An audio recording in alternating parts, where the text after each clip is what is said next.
This week, Toyota outlined plans for a new generation of electric cars. And while many other automakers are crowing about 300 or 400-mile range, Toyota says, hold my beer, and says that in a few years, its cars could get more than 600 miles. Well, Chinese automakers quickly becoming major players in the European EV space. Could they soon be making a push for U.S. expansion as well? If they have a major cost advantage to start with, you could argue that even if they don't have those incentives, they could still be competitive from a price point standpoint. Tesla stock up again today. We're around 260 or so. Still got my 247.50 call that expires next week, June 23rd. Would like to see 270, 275 by then, but who knows what the stock will do. Congratulations to anybody that's made any real money on this epic run of 2022. But I don't really want to talk about the stock today. I'll save that for next week. I wanted to get into some of the competition, so to speak. What other EV players are doing and how they plan to catch up to Tesla. There's no shame in playing second fiddle. As a matter of fact, probably a lot of money in it. Now this week, Toyota outlined plans for a new generation of electric cars. And while many other automakers are crowing about 300 or 400-mile range, Toyota says, hold my beer, and says that in a few years, its cars could get more than 600 miles on a fast charge. Now, that got our interest. Toyota also is working on so-called solid-state batteries, like other people are, by the way, that in a few years could be another dagger in the heart of the piston engine. It's a big deal for Toyota. Till now, the automaker mostly had a hybrid strategy, kind of the opposite of what a lot of Detroit is doing, which is focusing more, especially GM, on more all-electric and more expensive cars. Toyota's initiative for hybrid Prius, right? I mean, they are the face of the hybrid model. And when you're the world leader of automobiles, it goes without saying that you might be a little hesitant to give up the empire that you built. But don't worry, there's evidence of this throughout history. Companies that refuse to change in the face of certain death, should they not pivot from what has made them so much money. Recent examples could be Kodak or Blockbuster. Technology coming in and shaking your core business to its very core, leaving you naked. But faced with their unparalleled success and the waves of money that has been thrown at you for decades, the company remains thick with denial. And it's a very sad day that history will have to repeat itself with Toyota. Toyota's the big dog. Arguably, they do automobiles the best. But the EV penetration of internal combustion sales has sent ripples through the industry, and Toyota may very well be the last automobile manufacturer to earnestly pursue global market share of the EV market. I have no problem holding that beer, but Toyota better do something spectacular and in a hurry. So is Toyota's long-term EV strategy going to pay off? And more, could that new technology leave Tesla and much of Detroit, maybe, in the dust? I won't hold my breath. As everyone has already found out, building EVs at scale is not an easy endeavor. It is not paint by numbers. Well, this is what we did with the internal combustion engine. Let's go ahead and do that with EV. Nobody will know the difference, right? It's the same, right? About it with Road and Track Editor-in-Chief Mike Guy and auto expert and car coach Lauren Fix. Mike and Lauren, thank you for joining us. Mike, I don't know if you follow me on Twitter. I tweet about EVs all the time. I'm driving one right now. People are like, you hate EVs. No, I don't. I do not. I'm driving one. I don't hate them. What I'm saying is I don't want to go 280 miles for $85,000. How significant could this Toyota development be? Because they've been kind of under the radar on the EV world. I'm driving an EV right now too, and I'm experiencing all of the wonder of EVs as well as the frustrations of it. And I got to say, like, I look at that number, and I wonder how much veracity. It seems a little bit pie in the sky to me. Like, in plus the same 600 way miles, you mean? 600 miles, like right now. I mean, Lucid comes relatively close according to their claims. People are claiming to get a lot out of the chemistry, but fact of the matter is, like, whenever I hear somebody talking about solid state batteries, especially a car maker, I hesitate for a second because it's sort of become a bit of a shorthand for we don't know what the heck is going to be happening in 10 years. And yeah, there's a reason why Toyota's flying low under the radars, because they don't know what they're doing when it comes to electric vehicles. The IKEA directions for building an EV are totally different than those that are prescribed for building an internal combustion engine. It's not insert rod A into slot B. and you got an EV. No, it's not like that. Much like this analyst, I too am skeptical. I'm not gonna throw around the impossible word. I'm just saying it's not gonna be this easy. 600 miles of range with a solid state battery? Show me what you can do now. Let's not talk about this fictional prototype that you hypothetically may have. Tell me what you're doing now. And what are you doing to improve the technology you have now? Your boy's not from Missouri, but you're gonna have to show me. Market today and say, this might be a bit of a step back for Toyota, because I think their strength is in the fact that they've gone so far on this hybrid platform. I mean, they own it. They built it in '97, brought it to the market with a Prius. And, you know, it's the first time since World War II, or OEM, I get it, it's a hard, confusing time, since OEMs, since manufacturers don't know what they're going to be building in 10 years. Lauren, I've got, I've got friends that got a little extra cash. I live in a liberal area. Right. Yeah. Everybody I know has got an EV. Yeah. I know a lot of guys that have given them back. Well, I know a lot of guys that have given them back. You know, they love the acceleration, but they're like, I got to get a Tahoe. I've never met anybody. I've never met anybody who's given back a Prius. Everybody I know with a Prius loves it. There's an because of the fact that you get the hybrid. And then Mike, I want to get your comment. Yeah. Yeah, because once you have the hybrid technology, you get the phenomenal fuel economy, 52, 54 miles to the gallon. You can get a plug-in Prius if you want and still get that additional drive-on electricity if you want, and great fuel economy. Right now, gas prices are not through the roof like they were. They could go back.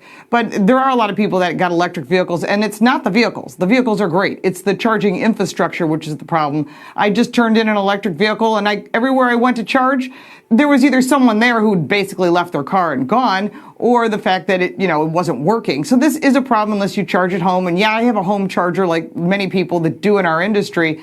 But the fact is, I like the hybrid technology, and Toyota's really come up with some interesting mixes of plug-in, electric that they're offering, or they're going to offer. We drove the BZ concepts, and we've seen that what they've got coming. But in addition to that, they still offer gas. They still offer other vehicles, but they're planning on doing hydrogen as well. So having a broad range of options for customers, depending upon where you live, makes sense. Where I live, there's no infrastructure. There's no fast charging at all. There is outside of my do? garage, and today I charged for 45 minutes, and it added 13 miles. I got 4.5 kilowatt hour now. It was one of these charge point long-term things, but I was like, yeah. Well, don't we got a series of negative Nellies here? Well, I guess that's it. EVs, I mean, the technology is too soon. We're not there yet. I still want my gas. Please let me put my gas in my car. I don't mind doing the electric thing, but gas is what I've been doing my whole life. So this is what pleases me. I get it. Gas, very comfortable. You got a gas station at every block. You know, the infrastructure's there. You can always fill up. Who cares that it's dirty? Who cares that the car that you're in now is suboptimal when it comes to safety, functionality, performance? I get it. Some people just ain't ready. But if an electric vehicle is in your price range, it is in your best interest to get the safest vehicle possible for you and your family. Not to mention, they're absolutely fun to drive. From what I'm hearing, most people's problem would be the miles per charge and the charging infrastructure as the major holdover to why many people would be resistant to the change. And both of those problems will be remedied with time. More charging stations will spread out across the country and the globe. Battery chemistries, they're talking about solid state batteries for the future. Who knows? Very well possibly could be a legitimate answer to current range anxiety. Double the estimated range of electric vehicles today, but that technology isn't here right now. Toyota pursuing multiple drivetrains, whether it be hybrid, internal combustion engine, or hydrogen. In my opinion, I believe you're spreading yourself way too thin, considering how tough it's been for auto manufacturers to ramp up battery electric vehicles alone. And the data doesn't lie. Global EV adoption is growing at an exponential rate. Whether you want to be privy to the financial spoils that come with that, you need to be building electric vehicles, and you need to be building them at breakneck speed. Chinese automakers quickly becoming major players in the European EV space. Could they soon be making a push for U.S. expansion as well? Phil LeBeau joins us live from London with more. Morning, Phil. Good morning, or good afternoon if you're here in London, Melissa. You know, when you look at the EV space, a lot of people say, well, why is Tesla #1 worldwide? And take a look at the leading EV automakers in the first quarter. Why is Tesla ahead of BYD? Not only because of China, the US, as well as Europe. It's strong in all three of the major markets. But here in the UK, as well as other parts of the Europe, you are starting to notice a change. You are starting to see more Chinese automakers coming into the market. MG is owned by a Chinese company. Then you've got Polestar owned by Volvo, owned by Geely. And you've got BYD starting to sell vehicles here. In fact, Chinese EV sales in Europe up 78% year over year. So as you take a look at shares of Tesla, the question becomes, how much of a threat is the sale of Chinese electric vehicles here in Europe to Tesla? A lot of people think it's a pretty strong threat because they are coming in with high quality, lower cost options when it comes to electric vehicles. And for Tesla, it does have the Model 3 and the Model Y, which can compete in that market. But that's why you hear the discussion of should there be a Model 2 at some point in the future so it can be more effective competing against the Chinese, not only in China, but also here in Europe. It is something to watch, guys. This EV battle over here in Europe, you notice the Chinese vehicles a lot more than you did, let's say, 5 years ago. They're already up to 8% market share in the electric vehicle market, and that's expected to grow over the next several years. First and foremost, for Tesla to achieve the mission, and say it with me now, accelerate the world to a sustainable energy economy, right? That's the goal. Just so happens that you can make trillions of dollars. Why? Because the products that you make will not only combat climate change, but you're creating products that will displace the incumbent. If you make the product compelling enough, people will opt to buy it instead of what they were previously using. That includes everything from television to phones to electric vehicles. So one, you gotta make the product sexy, and two, it's gotta be functional. It's gotta be better than what it is replacing. That's how disruption occurs. And the Chinese, you best believe they understand this. They are all in on the EV revolution. So many companies, so many brilliant, beautiful, elegant cars that could possibly compete with Teslas. But note, to complete the mission, Tesla needs most of these auto manufacturers to be producing millions of vehicles. We want all the internal combustion engines off the road. I see three limiting factors. One, acquiring the resources and the time to actually build the EVs. Two, the charging infrastructure. And three, the price parity. How expensive is this new technology going to actually be? And as the years peel off, we're seeing the average selling price of electric vehicles drop dramatically. And Tesla has a history of creating a category killer in every market that they enter. What, pray tell, do you believe will happen when they introduce their next generation vehicle with a starting price of under $30,000? I'll tell you, it's not gonna be pretty for the perceived competition. This talk of competition, market share is irrelevant. The true enemy is the internal combustion engine, the hybrid vehicle. Tesla's going to make in excess of 1.8 million vehicles this year. No matter how many players enter the market, Tesla cannot provide an electric vehicle for everyone.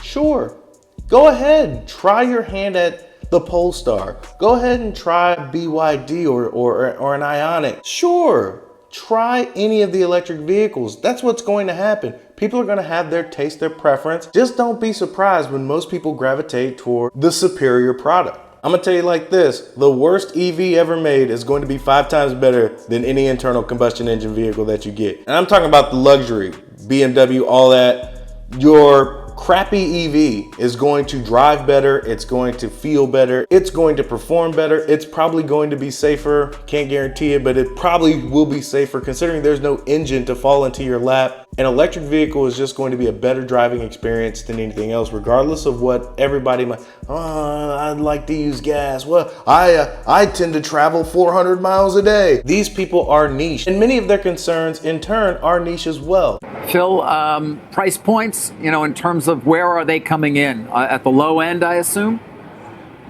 Yep, at the low end. And they're decent quality, David. There was a time, if you said to somebody, are you interested in a Chinese vehicle, let's say 5-6 years ago, people would have rolled their eyes and would have said, are you really going to get something as good as what you could get from a European automaker or from Tesla for that sake? What you have now are vehicles that some will say they're not at the same quality as maybe the Europeans or Tesla, but the gap has closed considerably. And that's why they're getting so much attention, especially for buyers looking for a lower priced option. Let's continue this conversation with former Ford CEO and CNBC contributor Mark Fields. Mark, good morning to you. Nice to have you with us. What's your take on the Chinese EV makers overall and, for example, the quality of the product they're putting out at a certain price point? Yeah, well, I agree completely with what Phil just said. If you look at the Chinese EV products right now, they are very, very good.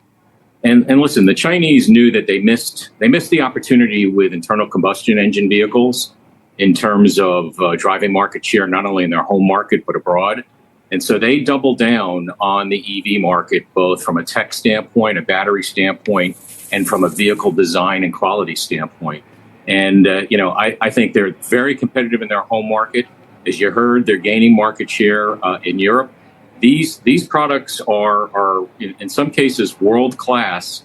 And I think people are going to be really surprised by not only that, but the price points, which are very important to consumers in terms of adopting EVs. Doesn't surprise me. Chinese internal combustion engines, not a thing. So why would you even be concerned? Why would the Chinese want to build electric vehicles? Oh, well, they're not missing this train. They don't want to miss this opportunity. The money isn't in the materials. A lot of the materials sourced for the battery have to come through China, but the money comes from the product those batteries go into. Why not get your hand in that pie? Keep a lot of that in-house. The automotive industry has been underestimating Tesla their entire time in existence, and they've paid the price for it.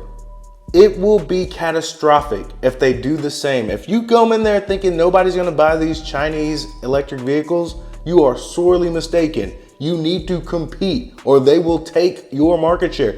Tesla's not concerned. They're going to be producing electric vehicles the fastest. And that's why they're not looking over their shoulder. That's why people that are all in on Tesla stock, they don't need to look over their shoulder about who's next. Everybody that builds an electric vehicle will eat. Problem is, how much is it going to take for you to produce those electric vehicles? Are you making any money on them? How fast can you produce them? Because who can do the most profitably will reap the spoils. A good friend of mine told me there are 3 ways you can get the job done. Fast, cheap, good. Most of the time, the consumer can expect 2 out of those 3 metrics. And depending on which metric you get, should determine how expensive the product you receive. If it's fast and cheap, it's probably not going to be good. If it's good and fast, it's not going to be cheap. If it's cheap and good, probably won't be fast to do. But Tesla somehow manages to give you all 3, and they're dropping their prices. In order to keep up with this company, many auto manufacturers are going to have to speed up their timelines in order to keep pace. More than likely, the products that they produce won't be good. And despite that, probably won't be cheap either. That's why Tesla has such a vast lead on everybody else. Regardless of whether they're Chinese manufacturers, legacy OEMs, startups, it does not matter. Battery electric EVs are proving to be an extraordinarily excruciating technology to manufacture in mass. It would be difficult, I imagine, Mark, though, for Chinese EV makers to come to the United States and have a fighting chance simply because of the barriers that are erected in terms of the IRA requiring certain processes to be in the United States, and the Chinese automakers don't have that capacity yet. Yeah, you're exactly right, Melissa. I mean, they're not going to be eligible for example, the $7,500 incentive that's available if you meet the local assembly requirements and element requirements of the batteries. That being said, if they have a major cost advantage to start with, you could argue that even if they don't have those incentives, they could still be competitive from a price point standpoint. But then you get into issues around, okay, they have to either build a distribution network or sell direct, which is, a challenge. And then the geopolitical issues, buying a Chinese vehicle in the U.S. and all the thoughts that go along with that, you can't calculate the impact that would have.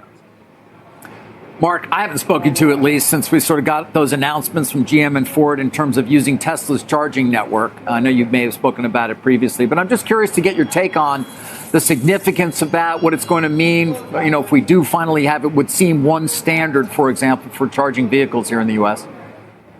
Well, it was a very important announcement. I think, at the end of the day, When you look at the production that's starting to gen up at the automakers like Ford and GM and others, the products are coming, the production's coming online, and the automakers and their CEOs are saying, hey, you know, we have to get rid of any fear from the consumer about being able to charge their vehicle.